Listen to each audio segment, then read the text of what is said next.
So many times we've seen Baka get ahead and just tear through the opposition. Not allowed, says the team at this time. Victory going the way to the right side as we get into picks and bans. Rival will stay on the right side. Barrage electing to go for first pick yet again. We'll see what they elect to do. The Bakasur didn't really work out for them that game specifically due to the fact that Vamana did not allow him to get ahead. He didn't play aggressively, didn't give up any positioning. He lost a board here and there, but that didn't really matter in the grand scheme of things. He was only down 200 gold at maximum as Bakasura rotated middle lane, tried to make a play. It just wasn't a worthwhile pick for Barrage.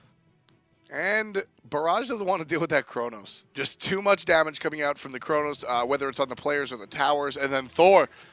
I don't want to deal with the Thor. I mean, everything you mentioned in your post-game analysis had something to do with Hydra on the Thor, and Barrage certainly felt it as well. But with that, Rival unable to ban out the Khepri, so Barrage go ahead and pick up the Resurrector, whereas Rival so Barrage pick up Khepri, and Sol and Hunbats find their way in red.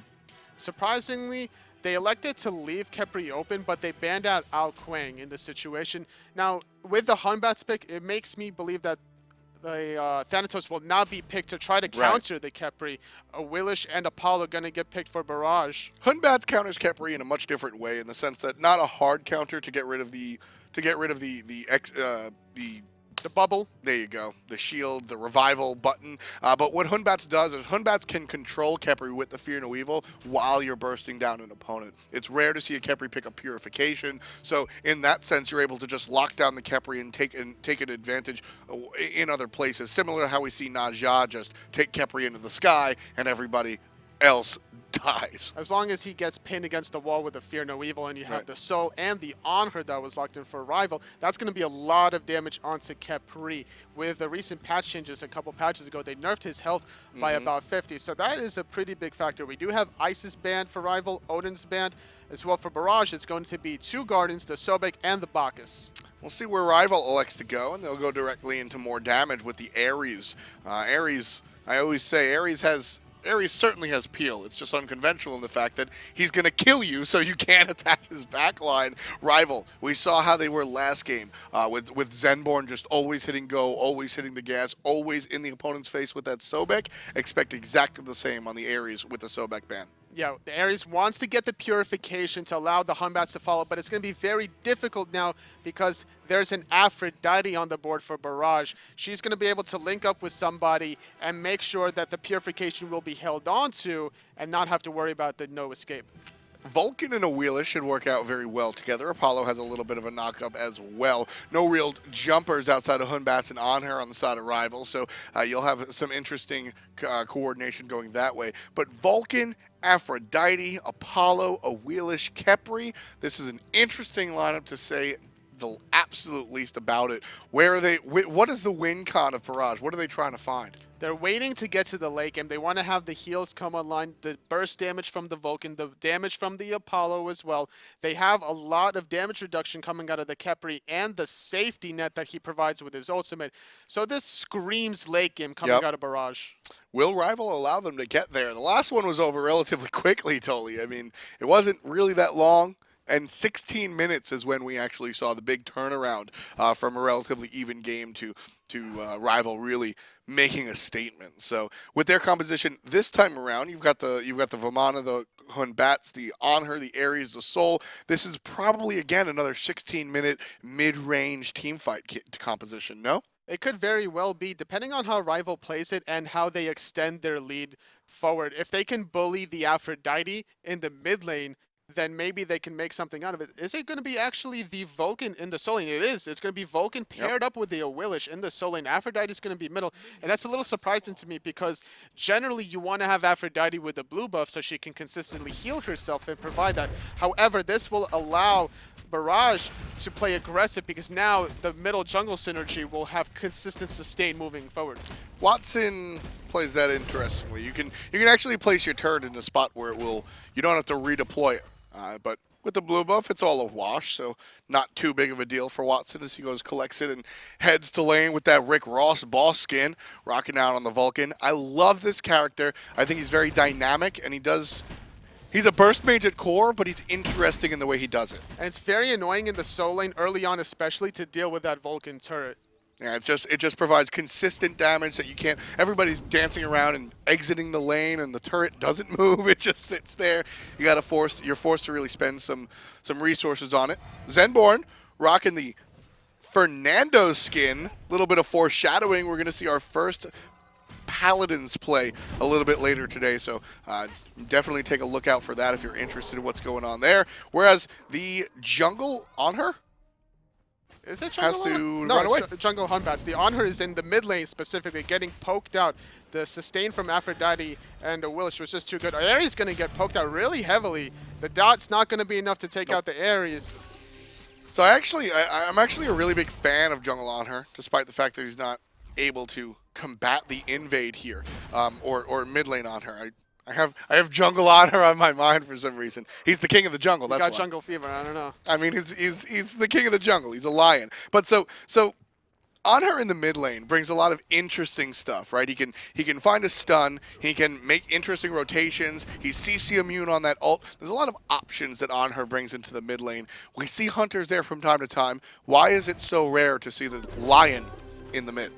It's not really rare. Sometimes we'll see Yaman play the Anhur. Some EU teams in the SPL will play Anhur. Anhur's very popular in Joust 1v1 as well because of the mechanical tricks that you can do. You can push back with the 2. You can stun somebody against the wall. You have the CC immune ulti like you mentioned. The way you can jump away, or you can jump on top of yourself, knocking people back. You can use the shifting stance aggressively or defensively. Everything in his kit screams both offensive and defensive at the same time. He's just a well-balanced character that can really tilt the sands of battle, if you will. Awe and Jeron in this long lane, getting pretty aggressive. There's the root.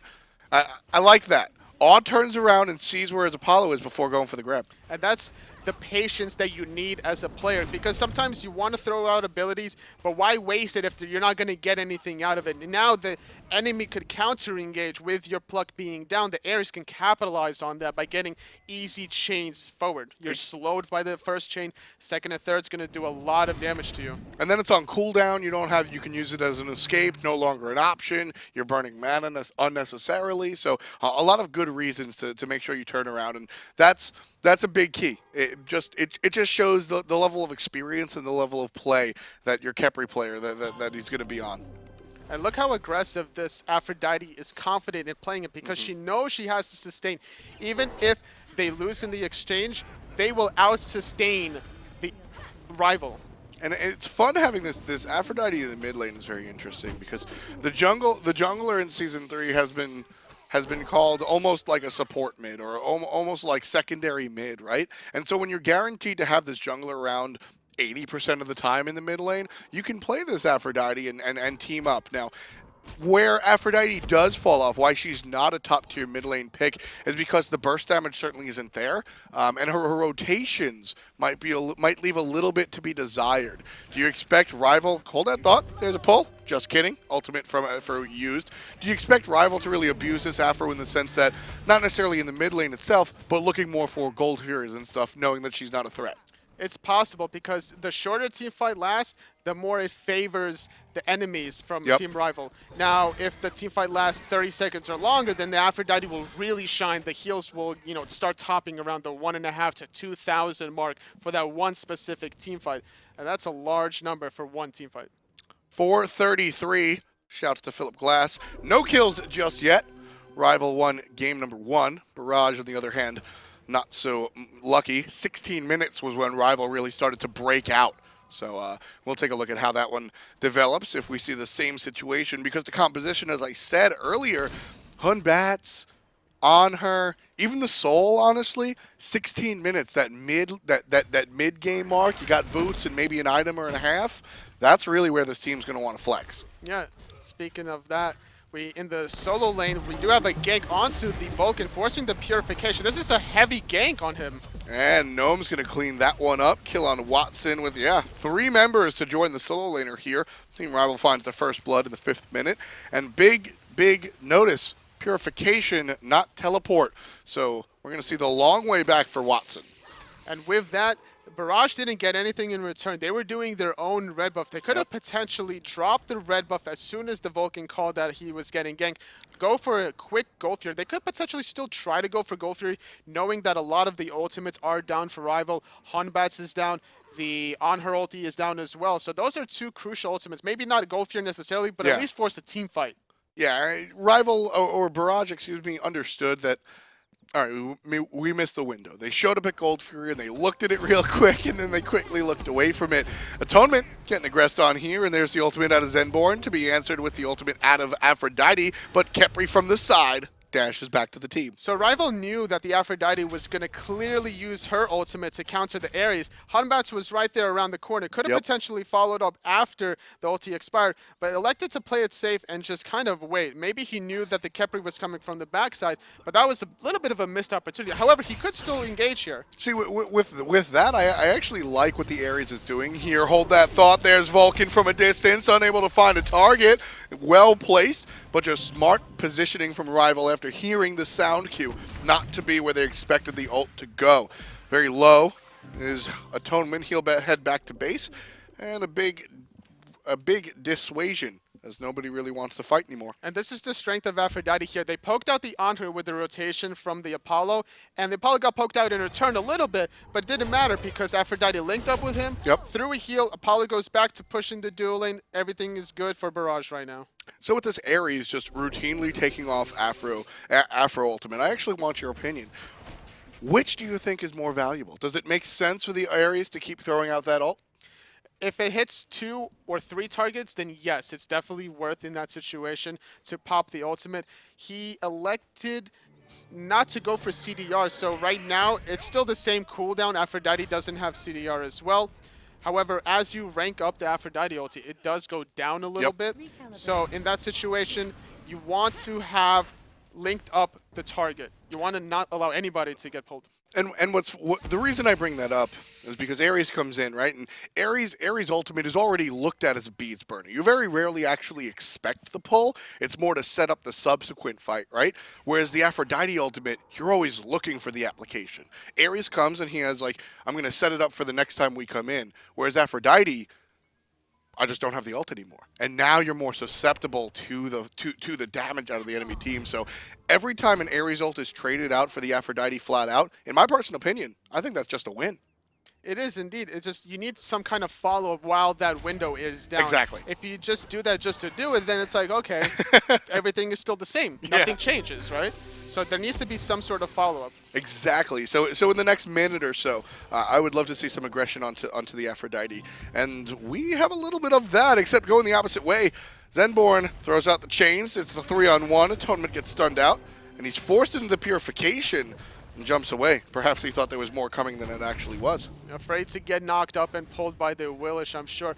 Also, really good job by the Ares, stopping the Khepri's dash with that chain. He was aggressively positioning himself as Barrage was turning the corner after doing red buff. 3-on-1, hold that thought, Vulcan forced to purify a defensive ulti away.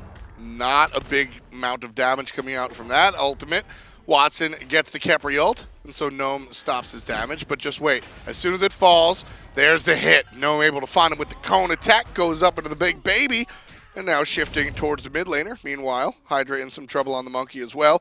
Lycan waiting for the bowling ball, looking for it. Purification to avoid the knockback, love it, and the ultimate activated to just amp up the basic attacks. Not enough as Atonement finds the kill with the ult. He tried to find the jump. They're not going to find it. The Khepri is going to get... Oh, no, Khepri didn't get attached, apparently, by the Ares. It seemed to me that it was. However, we do have a 3v2 in the mid lane. They're in between tier 1 and tier 2, out of position a little bit. Sol is regrouping with rival. They want to get something with this little bit of a power play. Vulcan has now just revived. The Awilix is still dead for a little bit. We'll see how rival and Barrage handle this situation. Atonement's still here, just pushing. And speaking of which, Zenborne shows up. No surprise that he's going to go underneath the tower and just get aggressive. Deals a bunch of damage to Khepri, but Aphrodite able to just neutralize any sort of damage coming out with the Lovebirds. We see the Khepri dash is going to miss. Ares is just kind of face tanking this. Sometimes the backside. Here comes Lycan. Headhunter gets the kill onto 1 and 2 kills go in the way of Barrage. 1 for the jungle, 1 for the Hunter that has made the rotation. And that's 2 for the jungler. Lycan 2 in that one, 2 in total, representing New York with the 2-1-2. That jungler with the slash line, 4-4 for everyone. 3.5 on the clock, and Barrage find themselves, well, they're tied up with Team Rival despite their recent victory. And with that 3-for-1 exchange, they need to find something off of this, whether it's the mid tower or getting double mid harpies, and that's what they're electing to do. They're electing to play it super safe, get lefts and rights, get their own blue buff, making sure Vamana's not going to play aggressive. Purification being used by Apollo. Bad spot for Jeron to be in. There's a slow, and you can see he knows his fate is sold, but a strong knockup from Lycan separates the jungler from the hunter, and in fact, this might turn around.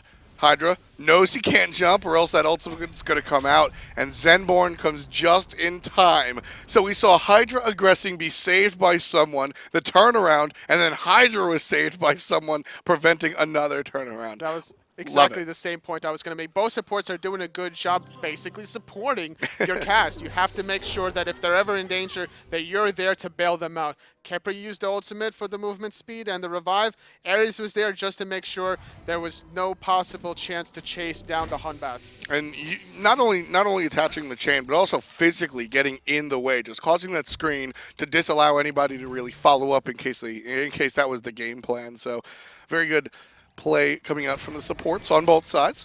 And body blocking, it may seem like such a simple thing to do, but it goes a long way as Jeron's beats are down, and he's going to be in a lot of trouble. Khepri ultimate down as well.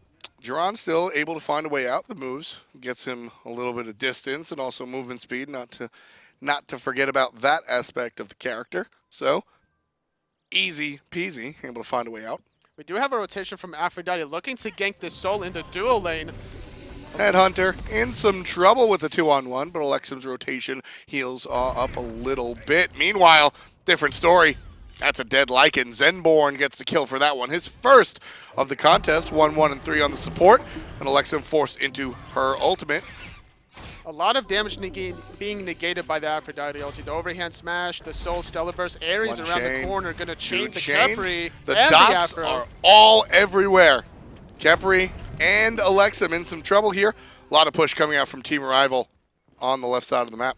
The damage from the Ares is going to be negated as long as the Aphrodite can get off 2 or 3 more heals. Already topped off from 1 heal. The second heal going to put her at about 80% health, just like that. We mentioned if these team fights last longer than 30 seconds, it favors the Aphrodite. Yeah, Team Rival, they don't have a Guan Yu. They don't, well, nobody has a hell these days, but they don't have any real way to heal up. And actually I say that, but last week or the week before, Paul, previously known as Cray the Outlaw, on Cognitive Gaming, played Headhunter role.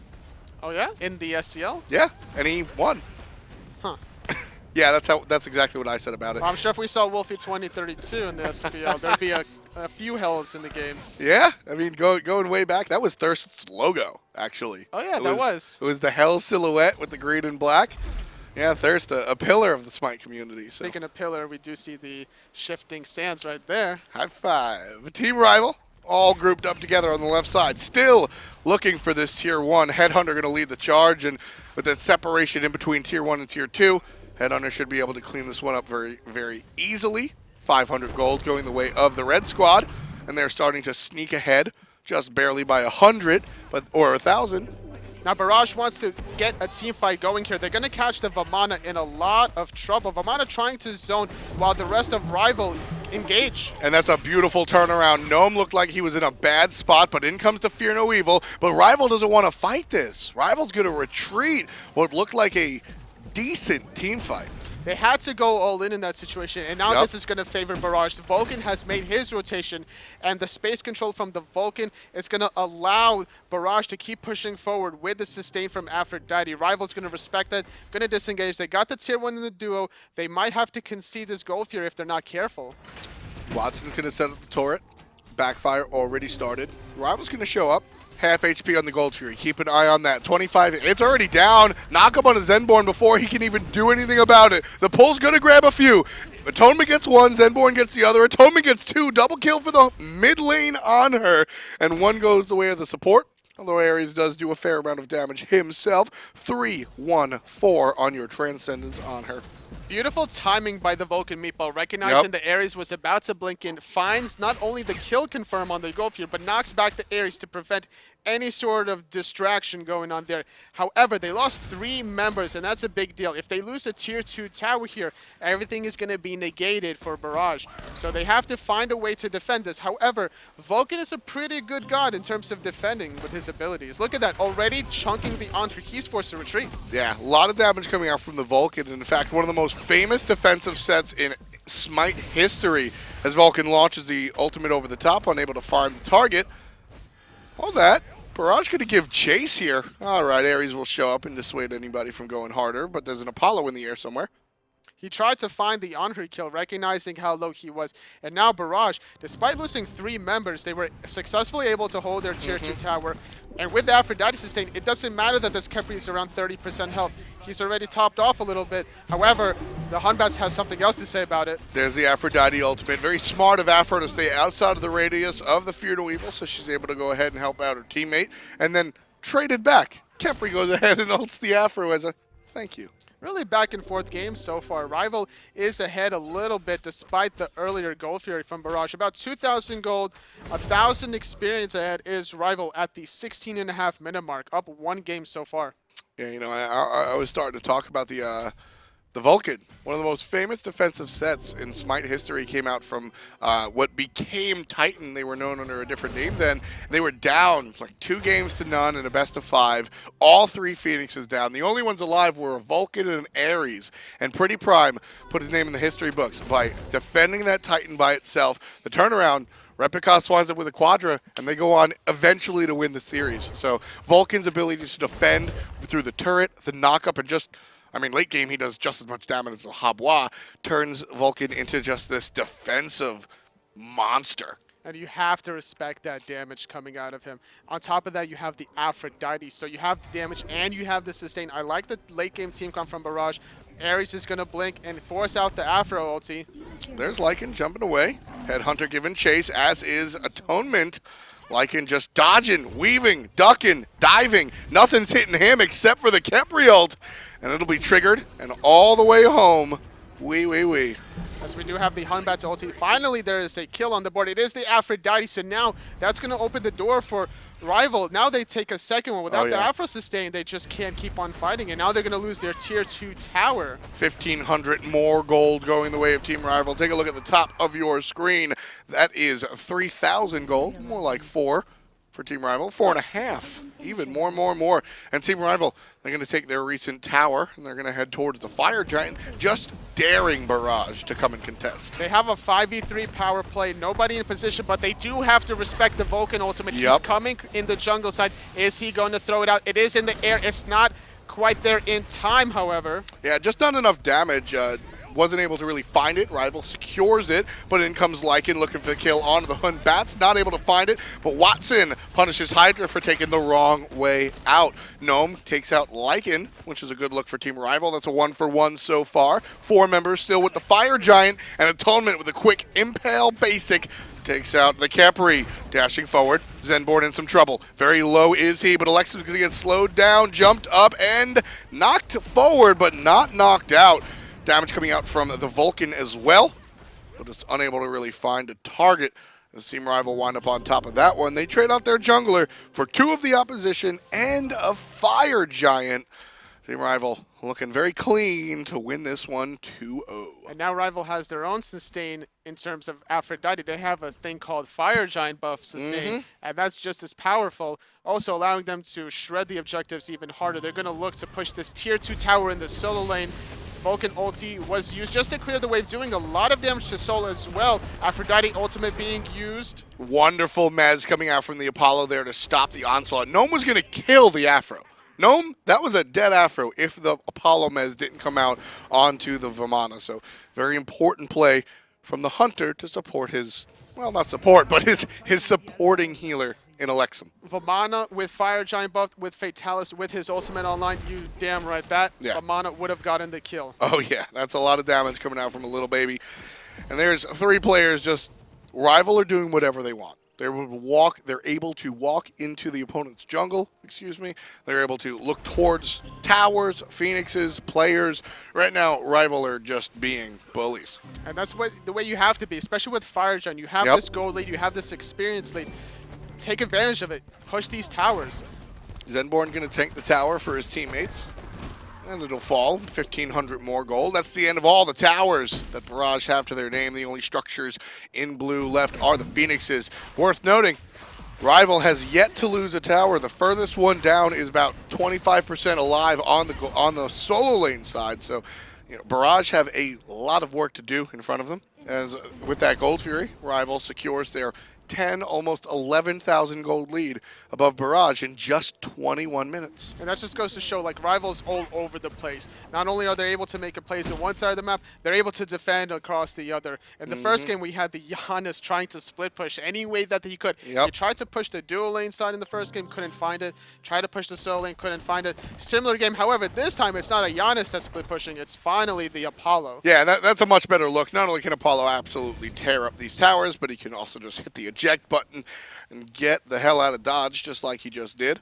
So the Apollo turning up as far as the structure damage is concerned. But still, only 5 kills for Barrage. For every 2 kills that Rival has gotten, Barrage has only gotten a single kill, and sometimes completely unanswered. Training inefficiently, Barrage. They are late game a little bit, but losing those many members earlier on and losing Fire Giant really hurt them progress in terms of being able to get to a point where they can start winning these team fights. Now, they're not out of it quite yet because Rival hasn't been able to use this Fire Giant to get a Phoenix quite yet. So they're still not in a terrible position. Rival wants to make it in a terrible position. Knockback and stun onto Lycan, going to miss from Atonement, unable to find a home for the Impale. Still coming down the mid lane. Keep an eye on the left side, though. Vamana's still taking a look. And that's something that you would like to do. You want to have somebody being able to pincer attack. Coming in from multiple angles is a good thing. And one angle is good enough for Zenborne. He's going to grab 4 with the chains and force out all sorts of CC immunity, Aphrodite ultimate included. That's very important because as Rival comes and surges in, there's just less options for Barrage to deal with this onslaught that Rival is dealing out. Everybody in blue forced out except for Watson, who finds a sneaky kill onto the support, but the Phoenix does fall. There's very low on the Khepri. The Khepri fall. The Khepri's still alive, but the Aphrodite falls. And look at Gnome on the backside, just stopping Lycan, body blocking the Awilix from getting in there. And Atonement, one knockback, looking like he's ready to box, but Watson from the backside gets him with the meatball. And Vamana trying to find the kill, forces the Sanctuary out of Vulcan, missing both abilities. However, he is getting traded 1-for-1. So far, it is a 3-for-3 exchange. Now, you got the Fire Giant, you got the middle Phoenix, you traded 3-for-3. Fire Giant is responding just in time as the Vamana is responding as well. So overall, this has been a successful Fire Giant for Rival. Those are calculated deaths. Obviously, you don't want to die. Nobody ever wants to die. It's never a good thing, etc., etc. But you go into that team fight knowing exactly what you broke down. The timing on the Fire Giant, etc. Vulcan found the first kill onto the Ares with a long-distance ulti. The Vamana was unfortunately a little too tunnel visioning on one side. He could have found help a little bit earlier on the right-hand side, and as a result, the Anhur was a little bit feeling himself against the Apollo. Right. Got flanked by the Vulcan yet again, finding that second kill. That's what you got to remember. It's a team game and not a 1v1, just vortex of you and the opponent. Exactly. Sometimes the ranked mentality comes out of you at the worst moments. Looking for the kills. Atonement has been doing very well, though, on the mid on her. 4, 2, and 8.